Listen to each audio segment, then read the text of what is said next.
Well, good morning.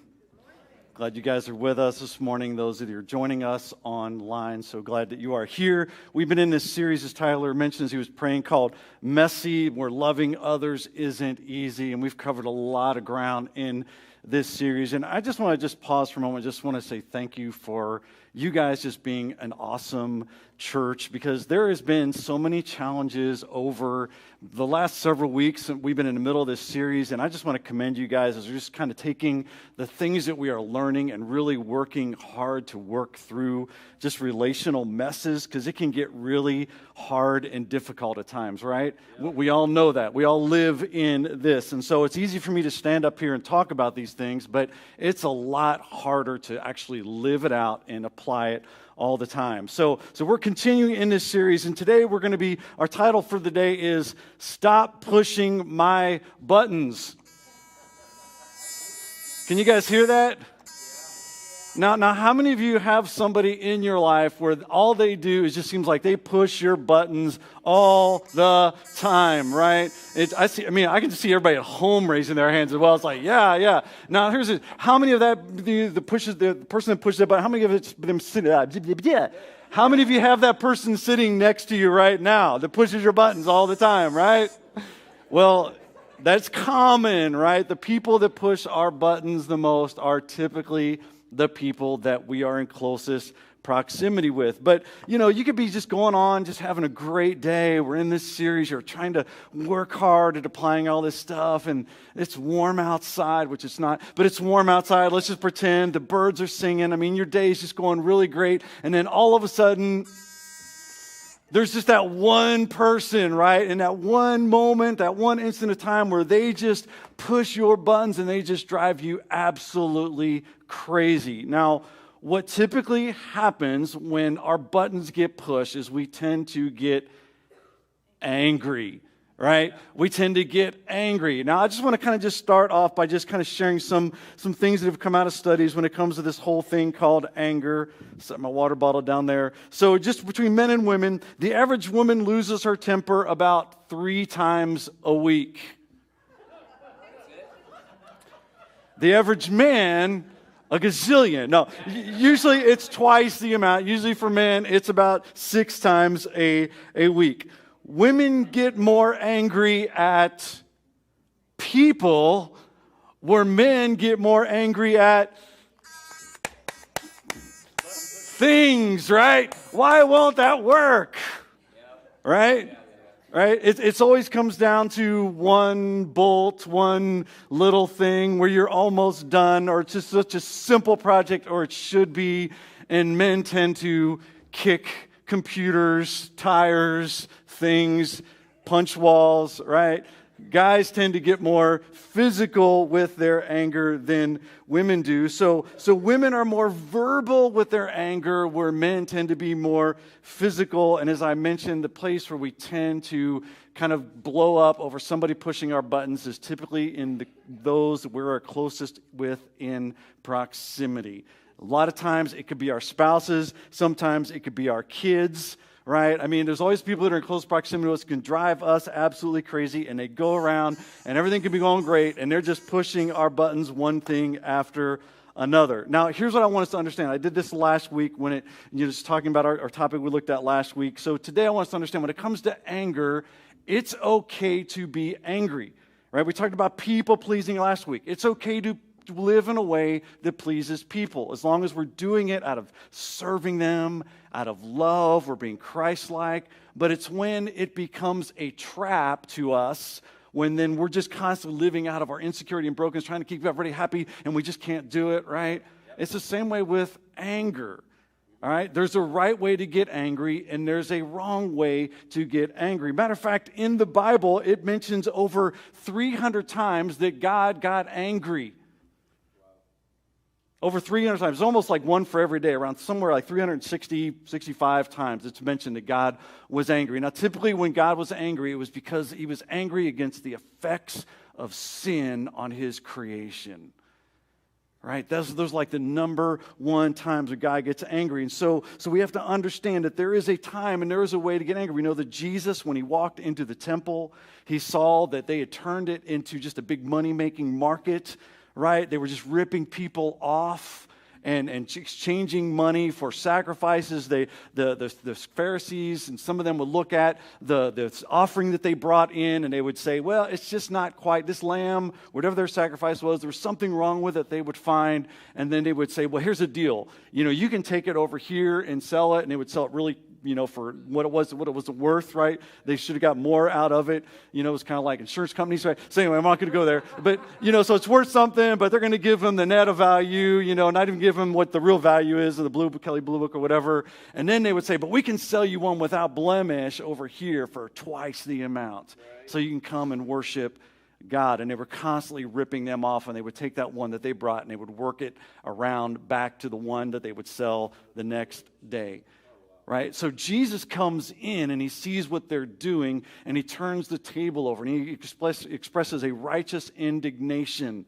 And they knew that what they were doing was wrong. And he calls them out on it, and he clears the temple courts and says, you guys need to get out of here. You've turned my house into a den of thieves where it is to be a place of worship and prayer.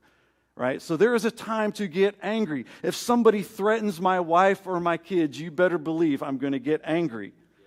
If I don't, then there's something wrong with me, right? But now when it comes to anger, though, there's a right way to express it, and there's a wrong way to express it. So here's what I want to show you. We're going to look at a lot of Proverbs today, but I want to start with a Psalm. Psalm 4, verse 4. Put it up here on the screens. It says this. It says, don't sin by letting anger control you. All right, so we can get angry, but it says, but don't sin by letting it control you. All right, and it says, think about it overnight, remain silent. Now, those of you that have probably read the book of Ephesians, you will know that the Apostle Paul took this same verse and wrote it in a little bit different way. He says, be angry, but do not sin. And then he said, don't go to bed angry. Because he knows what it does to us. Right? We just sit and stew all night long, right? Thinking about that thing that person said. Or that thing that happened. That person that came along and my day was going great, and how many is just annoying you right now, right? It's like, please don't push that thing again, right? Right? And so it's like he says, it says, don't sin by letting anger control you. So we can get angry, but when it takes control of us, that's where things go wrong. Where we let anger control us in our response. And so uncontrolled anger, the Bible tells us, is wrong. It is sinful. This is what Proverbs 25:28 says. It says, a man without self-control is like a city broken into, left without walls. Now, in the ancient world, as many of you know, they walled their cities. That was protection. Protection against enemies that would commonly come and raid cities and raid people. So they learned to build walls and fortify them and put armed guards around them to protect the city. Where there are no walls, where there are no boundaries, guess what? It is unsafe. So if you're a person that doesn't exercise control when they get angry, then you are an unsafe person to be around. And so the Bible has a lot to say about this, that when we don't have self-control, we're like a city broken into, left without walls. Proverbs 12:16 says this, a fool is quick-tempered, but a wise person stays calm when their buttons are pushed. Now that's really hard to do, isn't it? When your day is going well and you're in the middle of a conversation with somebody and they start pushing your buttons, it is hard to stay calm. But the Scriptures tells us that if we're quick-tempered and we just kind of lose it, we're not very wise.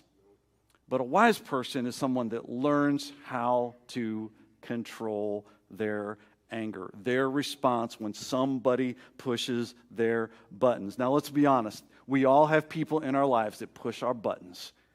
And it can happen a number of times throughout the day and throughout the week. So what we've got to do, we know that it's messy. Our relationships are messy. Loving others isn't easy. We've got to learn how to respond in a Christ-like, godly way. Learning how to control our anger. Now, before we jump into how to do that, what I want to do is I want to look at just some ways in the Bible that anger can come out. There's just a lot of examples and ways that we tend to respond when we get angry.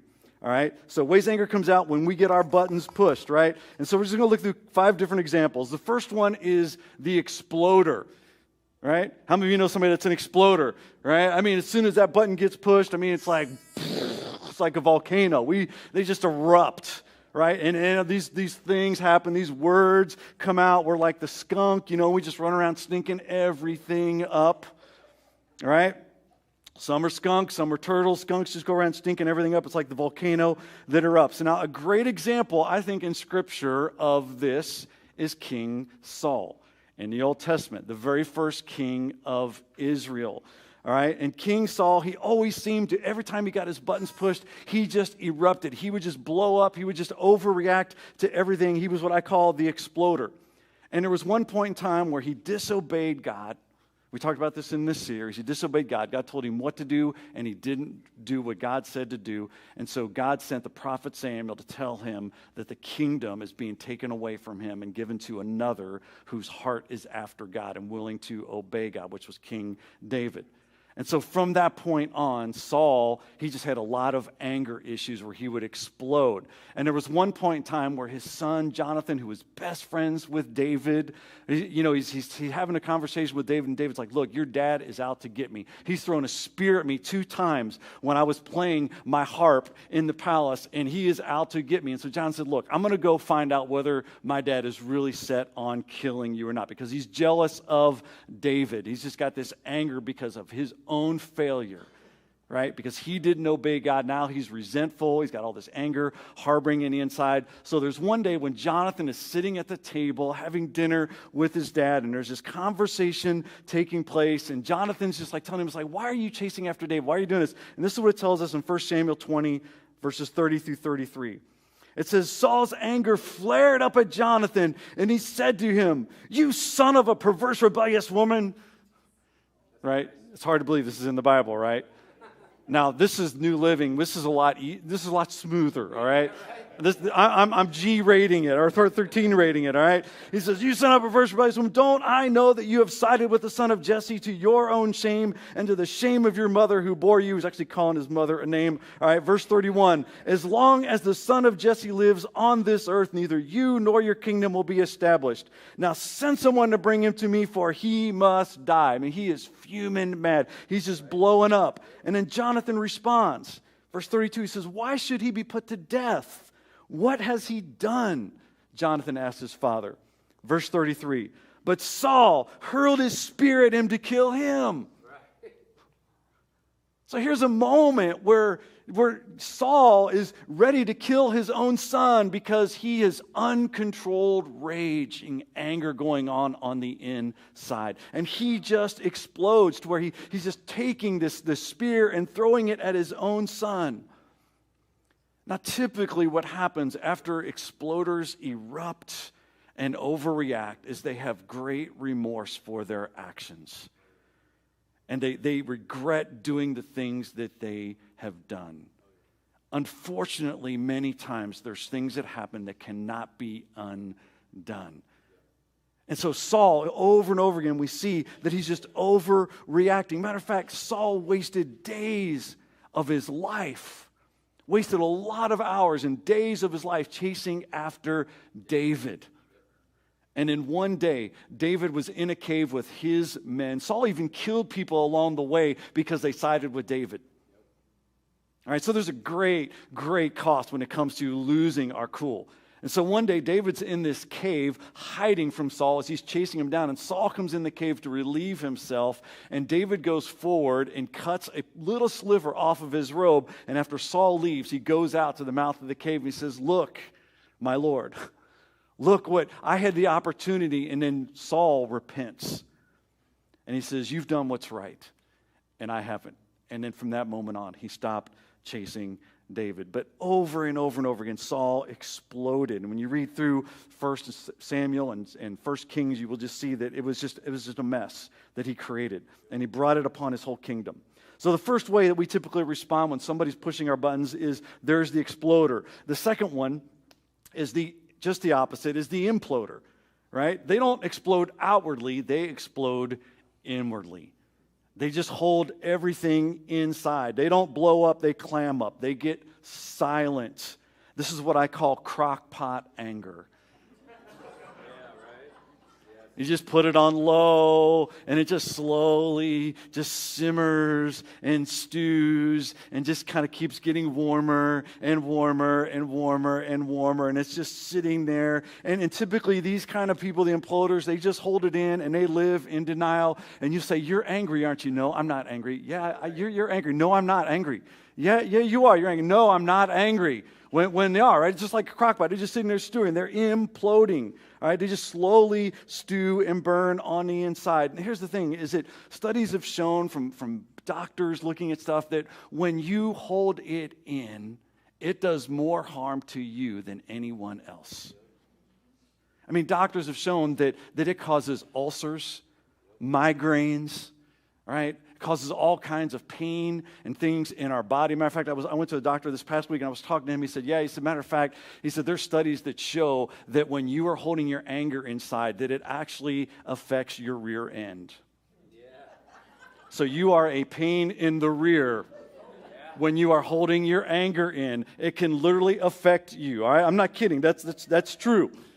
This doctor was telling me this week. So we've got to learn how to deal with our anger in a healthy way. If you don't talk it out and work it out, you are doing nothing but swallowing poison into yourself. All right, so great example of this in the Bible is King Ahab. All right, there's a number of different examples. The King Ahab was one who was just constantly just sulking. He's the king of Israel, the northern kingdom of Israel. He has the authority, he has the power to do whatever he wants as king, but he was a weak king, and he was an evil king, and he would just go around and sulk and sulk and sulk all the time. And there was one time where he was walking outside his palace, and he saw that there's this vineyard right there next to his palace that somebody else owned. And he's looking at it and he goes, why am I walking all the way out there, far away to this vineyard out here when I could have what's right here next to my palace? I don't have to go very far at all because I'm lazy. I don't really want to walk that far. So he goes to the owner, Naboth, and he says, hey, I'll tell you, make a deal with you. If you let me have your vineyard, I'm going to give you all this land out here, and you can have a vineyard out here, it's twice as big as the one you got. And Naboth says, no. You're not going to have my vineyard. This is my family inheritance. I'm not going to give it to you. This is what it tells us in 1 Kings 21, verse 4. It says, so Ahab, what did he do? He went home sullen and angry. Sullen means he's resentfully silent. He's holding it in. He's sullen and angry because Naboth the Jezreelite had said, I will not give you the inheritance of my ancestors. And so he lay on his bed sulking and refused to eat. I'm the king, and I have all the power to do whatever I want, but I'm just going to sit here and just sulk in my anger because Naboth said no. Right? And it just eats us up on the inside. And Ahab did this over and over and over again. He sulked in his anger. He swallowed it, and it just cost him so much stuff. And he let Jezebel, who was his wife, just do all kinds of wicked things. You know, Ahab was the one that was trying to chase down Elijah the prophet because his wife wanted him dead because she worshiped these false gods of Baal, right? And so there's all this mess that Ahab brought into his kingdom because he did not know how to deal with his issues on the inside. And he internalized them, and he sulked on his bed many times. The third one is very similar. This is what I call the martyr. All right? The martyr, they're the ones that they're good at throwing pity parties, and they usually invite themselves to them. Right? And so the martyrs, what they do is they find a way that when something is not going the way they want it to, they find a way to punish themselves. And they're always asking the question, what's wrong with me? Right? And so this is how they deal with their anger. They blame themselves and they beat themselves up. And a good indicator of this is depression. All right? It's not always, but many times when somebody's dealing with depression, it is frozen anger that's on the inside that they have not learned how to deal with. And sometimes it's from things that happened years ago, something that somebody did to them. And there's this anger, there's this stuff in there, this bitterness, resentment, whatever's just harboring, stewing away in there, they're holding onto. And they typically are martyrs. And a good example of this is the prodigal son's older brother. All right, so many of you may know the story of the prodigal son, a story that Jesus tells where this son goes to his dad. And this was very common in the ancient world for Jews. Like, look, I want my inheritance. And the oldest son got the larger inheritance, the firstborn, and the younger son's, look, I want my inheritance now. I'm not going to wait till you're dead. I want it now. And so he took it, and he went and just did wild living for a period of time, just wasted all of it. And then one day, when he's dealing with pig slop, right, in this pig pen, he comes to the realization, because Jews don't, pigs are off limits. And so it's like, what is wrong with me? Why am I doing this? And so he comes to his sense, and he starts rehearsing that he's going to go before his dad and repent. What I did and what I said was wrong. Would you forgive me? I'll come and I'll be a servant. So he's rehearsing this, and as he's going down the road, his father, every day, the picture is he's waiting and waiting for his son to return. And the father runs and embraces. It's just a picture of God's incredible grace in our lives. And he comes and he embraces the son, and he reestablishes him when he puts his signet ring on his fingers. That was a symbol that he was a family member, not a slave. And so he reestablishes his son, and he throws a party. He says, bring the fatted calf. And he throws this big party. But what's his brother doing, the older brother? He's like, what's wrong with me? I've been with you this whole time. And you didn't ever throw a party for me. You never did anything for me. And I've been here the whole time. I did everything you said to do. And this is what it tells us in Luke 15:28. It says, the older brother became angry and refused to go in, referring to the party. It's like, I'm not going in. I'm just going to take it out on myself. So his father went out and pleaded with him, but he just refused to do it. Couldn't even rejoice over the fact that his brother returned from his wayward living. And he's just punishing himself. And just sitting there outside when all the good things are happening, and just complaining and whining and just choosing bitterness and resentment and isolating himself. So there's so many different ways we can explode, we can implode, we can become martyrs and punish ourselves. Another one is the way that we respond in anger is I call the gamer. All right, the gamer is one who plays games. When somebody pushes their buttons, right? They're like, oh, you want to push my buttons? Guess what? I'm going to push some buttons back. And I'm going to make you pay for what you did for pushing my buttons. And they're always plotting. They're always playing a game, but trying to figure out, no, their motto is, don't get mad, get even. And I'm going to get you back. And they're going to do everything they can. They're going to say sarcastic things, and just admit, and they're going to say things and do things around other people when you're there to make you look bad. Right? So this is what the gamers do. It's easy to fall in these traps and start playing these games and manipulate circumstances and do things so we can just be the ones like, you want to push my buttons? I'm going to push your buttons back, and I'm going to make your life miserable, and I'm going to make you look bad. And a great example of this, of the gamers, is the Pharisees. The Pharisees were constantly playing games. They knew what they were supposed to be doing. They knew it was right. And when Jesus came on the scene, he called them out on not fulfilling the word of God and doing what was right among the people. And they were constantly trying to find a way to trap Jesus. They were constantly caught up in this game. And in Luke 6, verse 11, it says this. It says, but they themselves were filled with what? Senseless rage. Senseless rage. They're like, oh, I'm so tired of Jesus making us look bad. He's going around healing people. He's going around blessing people. He's going around helping people. Oh, that makes me so mad. Now, that's pretty sick, isn't it? Yeah. All pretty bad. So they filled with senseless rage, and they began discussing together what they might do to Jesus. We've got to do something. We've got to trap him in his words. We've got to do something to make him look bad and get him out of here. Right? Take him out. And so they plot this whole time where at the very end we know it was all part of God's plan to have him go to the cross for us, to take our place on the cross for our sin. But they were just constantly plotting. And now what's interesting to me is that the Pharisees and the Sadducees, two different theological viewpoints in the Jewish leadership, never could agree on anything until it came to being angry and with senseless rage towards Jesus. And what happens is they completely miss on all the promises that God had in store for them. All because they played the games. The last one I want to put here is what I call the comparer. And there's a lot of overlap with these. This is just another example of ways that we kind of deal with anger. The comparer is someone who just tends to carry deep resentment inside and takes it out on others around him. And I think a great example is Cain. One of the first really wicked acts that we see taking place in the Bible. And when we read in Genesis chapter 4, we see that God obviously had shown them how to worship.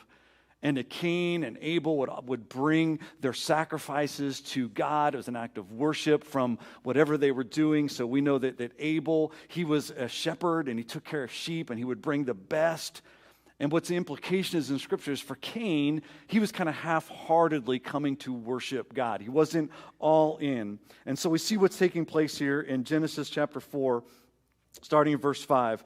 It says, but he, referring to God, wasn't pleased with Cain and his offering.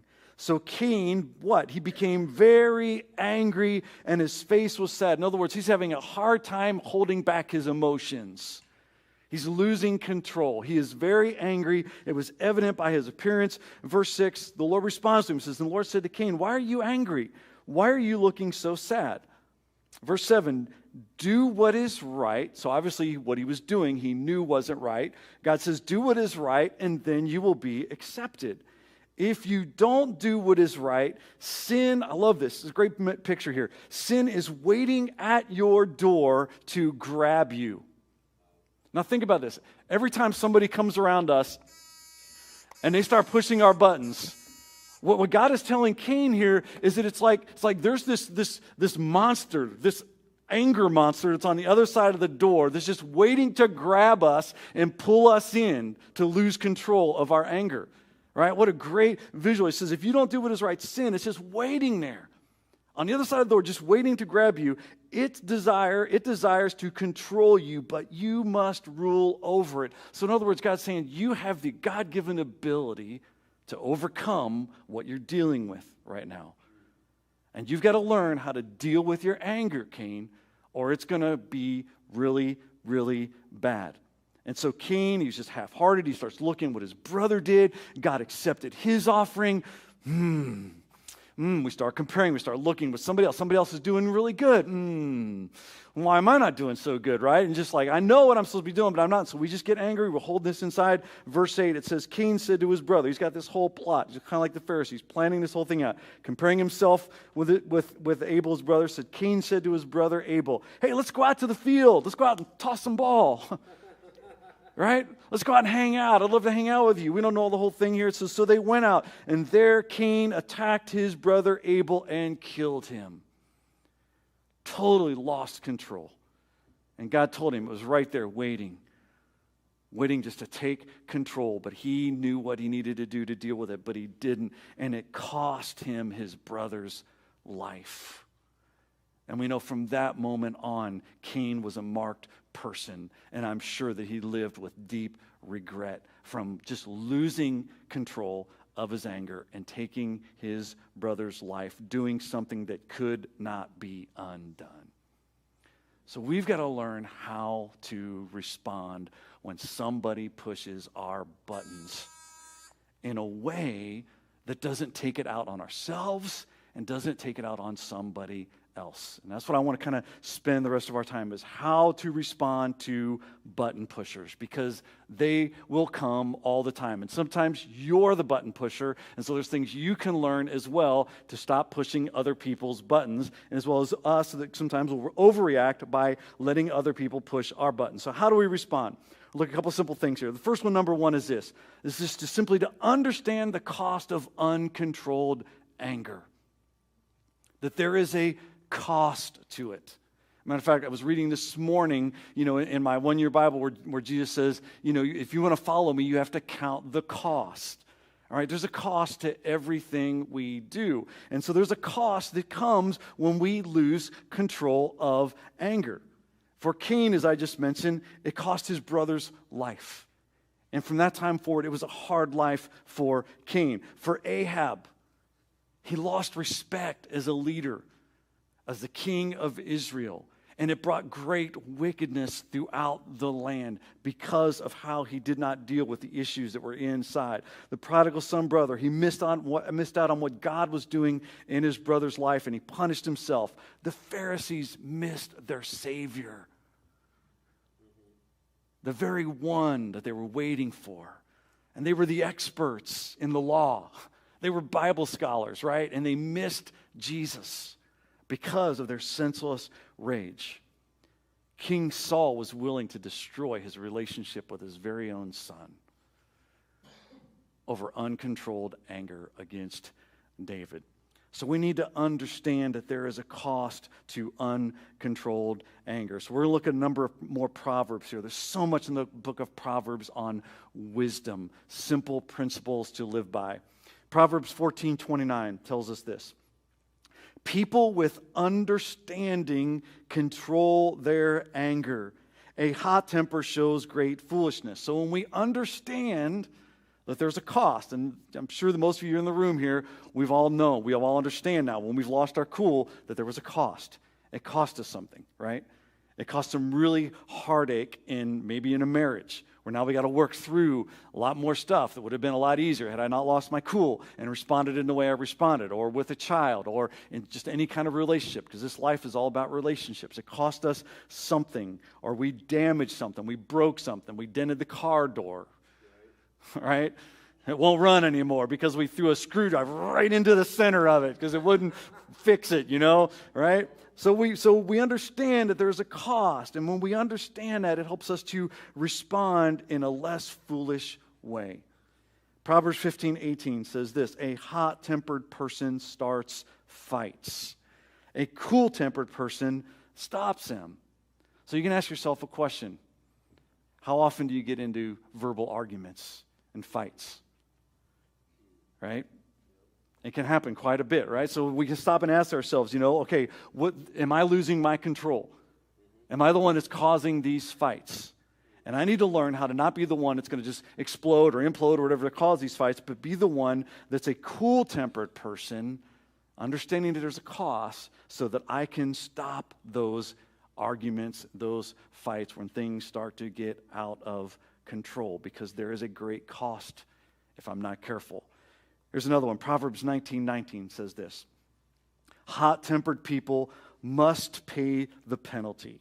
If you rescue them once, you will have to do it again. Those are some good words, aren't they? How many times we have to keep going back and keep going back? Let me just kind of give us a bullet point for us just to kind of grasp here with this point one. You always lose when you lose your temper. Matter of fact, let's all say that together, right? Here we go. You always lose when you lose your temper. When you lose control, you always lose. There is always a cost. And so the first thing we need to understand is that there is a cost to this. You can lose a job over it. I've watched people do this, even in ministry. I've watched people lose their job because they could not control their anger. They wouldn't work through the issues that they were dealing with on the inside. And they were constantly exploding, and taking it out on others, taking it out on volunteers. It can cost you a job. It can cost you a marriage. It can cost you a friendship. It can cost you respect. It can cost you your health. It can cost you your life. So we've got to learn how to do this. And so if you are a coach or a parent or in a leadership position, I would challenge you, don't use anger as a form of trying to get results out of a team or out of your child or out of your employees. You might get short-term results, but what you are doing is propagating a model that just continues to sow brokenness and pain and more heartache and uncontrolled anger throughout other people in their relationships. It may feel good for a time because you got that player to do something or you got your child to do something, but in the long run, you are modeling for them the wrong way to respond to situations or to somebody that's pushing your buttons.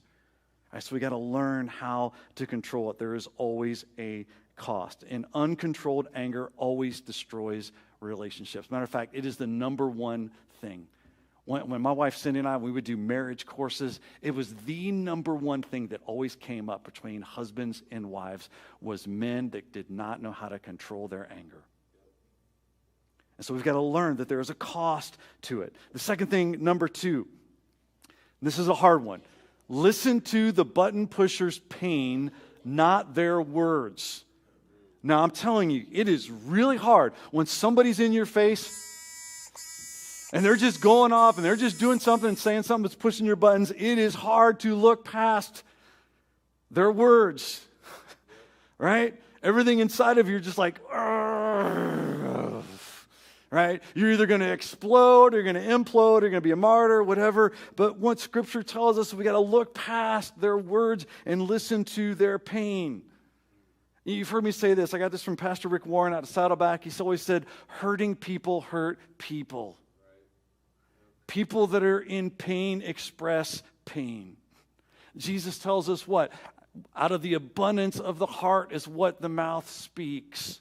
Matter of fact, here's a great way to illustrate. I'm going to move on you a little bit here, Alan. Sorry.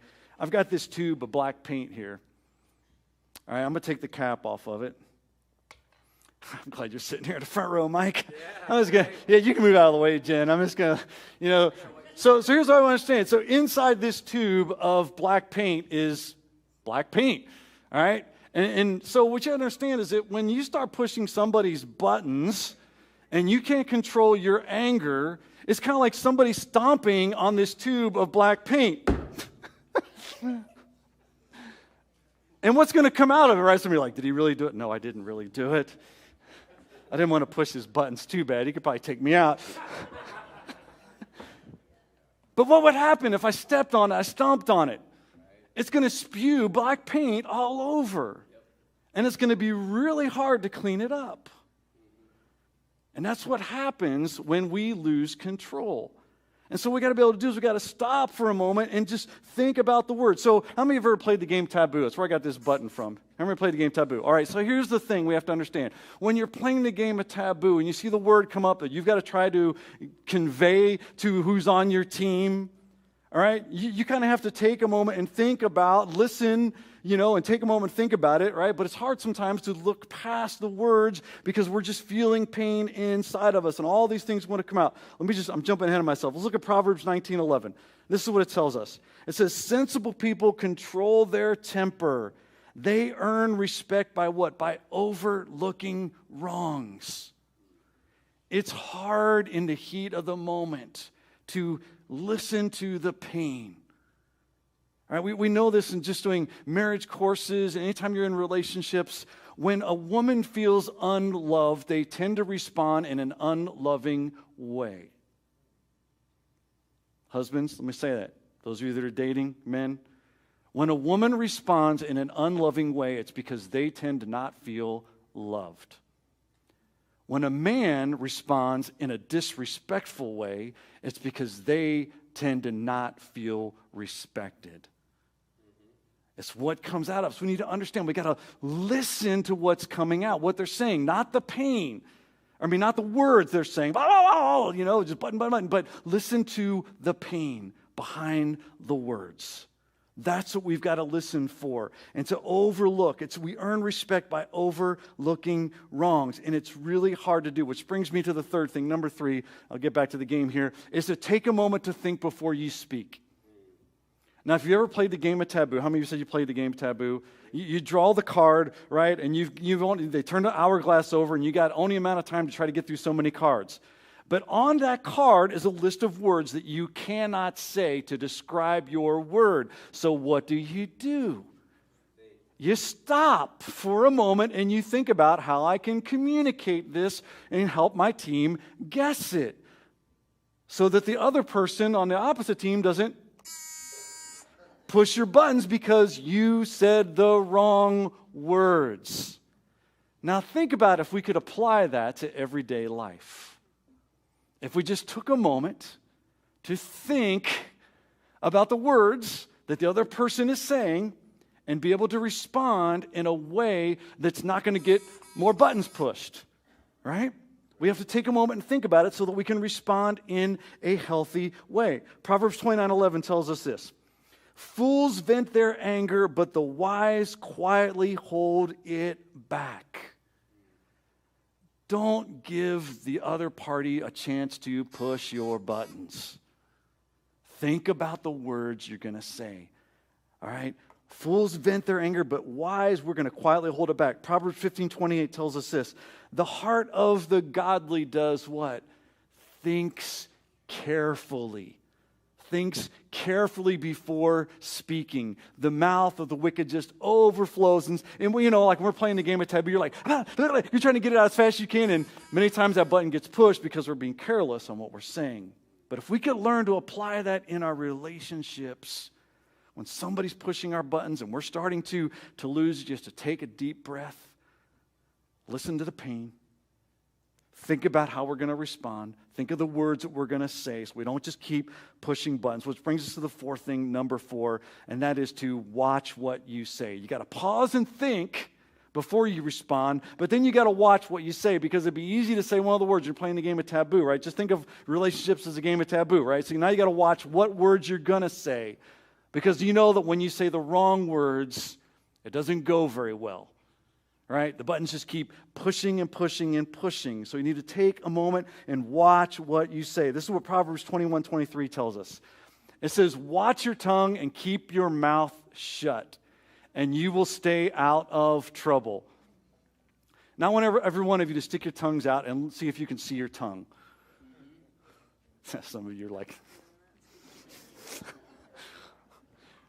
Now, when you stick your tongue out and you try to watch your tongue, it's going to be really hard to say something you shouldn't say, right? You will learn to keep your mouth shut. And now, I'm telling you, it's easy for me to stand up here and teach this. And something will probably happen today. And my buttons are going to be pushed. So I'm trying to keep this in my pocket so I'll remember. Maybe I'll take that tube of paint and keep it with me to remember, right? Because it's so easy just to lose control. We need to watch what we say. We need to know that there's a cost. The last thing, number 5, is just this. This is kind of where we ended last week. The way we respond, we need to respond out of our identity in Jesus. That's what God is after in us. To put off the old man and to put on the new nature in Christ. That we're a new creation in Christ. That what comes out of us isn't black paint, but it's the goodness and the mercy and the grace of our Savior that's transforming us from the inside out, so that when other people come around us and they start pushing our buttons, we can respond in a healthy way. And we work on this, and we work on this. All right, so here's what Ephesians 1, chapter 4 says. I love the book of Ephesians. The Apostle Paul is trying to convince this church. When you read Ephesians, he's like, guys, I want you to understand who you are in Christ. I want you to understand your inheritance in Christ. And he wrote this in verse 4. Even before he, referring to God, made the world, God loved us and chose us in Christ to be holy and without fault in his eyes. You see, we were going around pushing buttons, blowing up, exploding, imploding, becoming martyrs, doing all this messy stuff. But the way that God responded to us and his anger against sin, he didn't take it out on us. He took it out on his Son, so that we could experience and walk into the grace of God that we don't deserve. He looked past our offenses.